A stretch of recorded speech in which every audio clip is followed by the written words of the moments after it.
Hey friends, I wanted to make an update because as of yesterday, I am 2.5 years on testosterone, which is very exciting, very awesome, and it has, as time markers do, given me sort of a chance to reflect on my transition in general, and wanted to share an update. Sort of first, as far as like physical changes, I haven't noticed a ton of new ones since my 2 year mark. Part of that is going to be because I was off of testosterone for a month around surgery. My surgeon wanted me to take 2 weeks off before surgery, and my doctor, who prescribes my hormones, asked me to take 2 weeks off after surgery, just to make sure I think things were healing well and correctly before reintroducing testosterone. So I was off of it for a month. And we didn't take my levels then because it didn't seem important, but they obviously dropped and came back up. They're up to about where I was before now. But I did, I felt strange. And I don't know if it was because I knew I was off testosterone and that made me uncomfortable, or if it really was a hormonal imbalance. I'm sure it was a little bit of both. I know that wreaked havoc on my skin. My acne was sort of under control and then just kind of spiraled down. And it's reining it back in slowly. So that's been fun.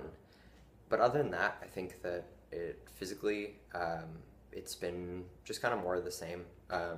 Easier to grow facial hair, easier to build muscle. I don't think my voice has really changed at all, but I would have to look back to find out. I think it's just generally, so I've still sort of have some fat redistribution. I definitely am like less hippie than I was. But I haven't been thinking so much about like day-to-day physical changes as much as like generally how has my entire life changed now that physically I look transitioned.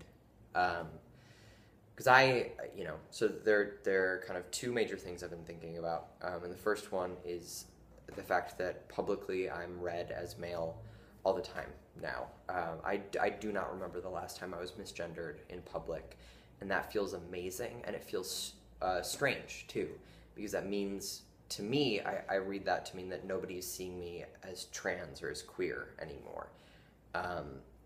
Which is interesting because I spent a long time feeling very visibly queer and visibly trans. When I had not transitioned, I was being read as both a man and a woman, with kind of equal measure, but I feel like it leaned towards woman, but I'm gonna feel like that. And so when people knew I used he and him pronouns, then obviously they like assumed a queerness. And I don't miss that, but it makes me wonder about when and how and why I would disclose being trans to somebody. Because talking about being trans is important to me. If I want to be in a relationship with someone where I'm talking to them, like be that like a coworker or a friend or whatever, I want to be able to talk about being trans. I want to talk about my hormones. I want to talk about my top surgery. I want to talk about how I navigate the world, and like what I've learned and what I struggle with. And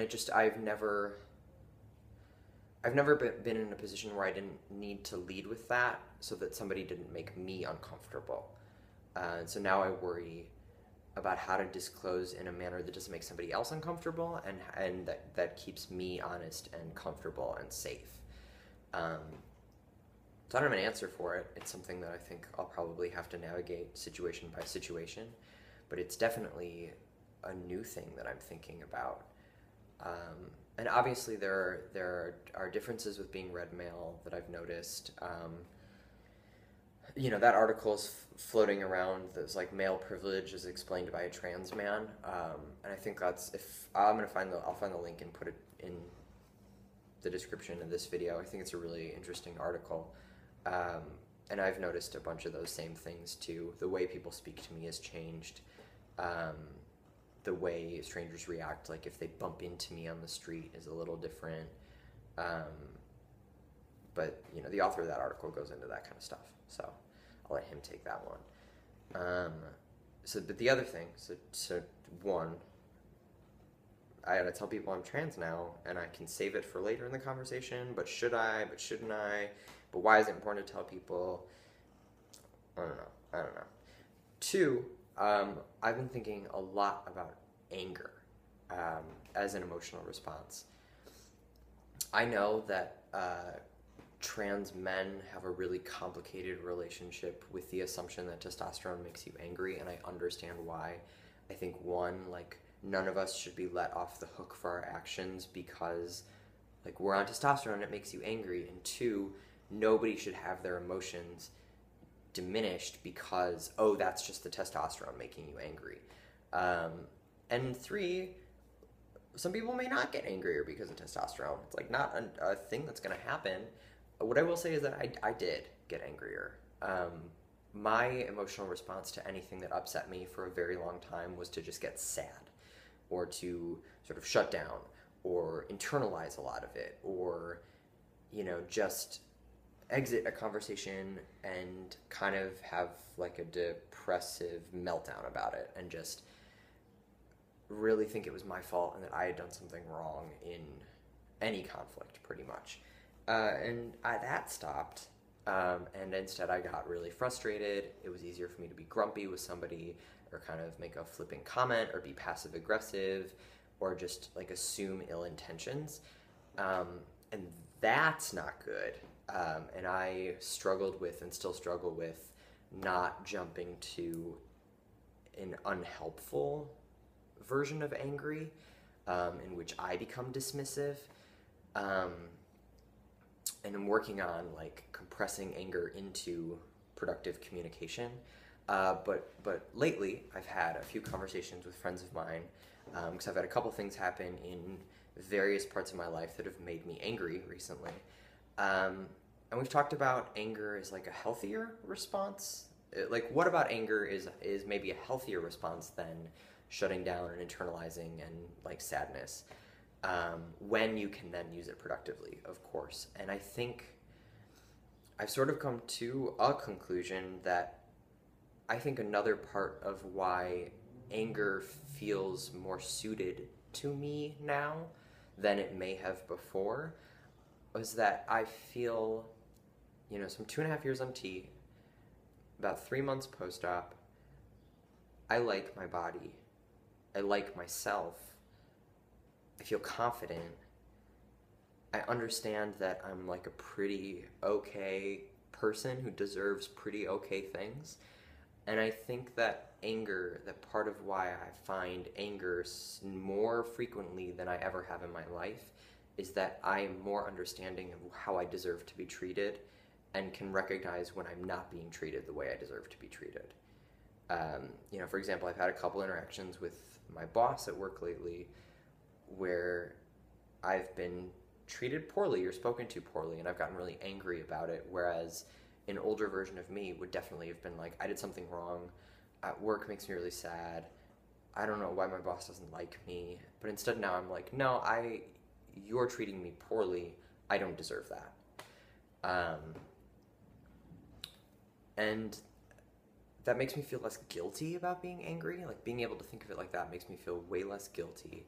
It doesn't absolve me of the work of making that anger productive, but it makes me feel less bad about finding anger, you know? So that's a thing. I feel good about that, and it feels like an interesting thing to think about, and I definitely want to think more about it. And if you have experiences with like anger and testosterone, I would love to hear about them. I think that I feel like I've seen a lot of trans guys like shut down the angry myth, and I think that that's really helpful in the sense that like we shouldn't just be like testosterone ragey blah blah blah blah, but I like want to talk about anger as a real thing that happens too. So if you have anything to say about that, I'd love to hear it. And yeah, that's kind of what I wanted to say. This video has been plenty long.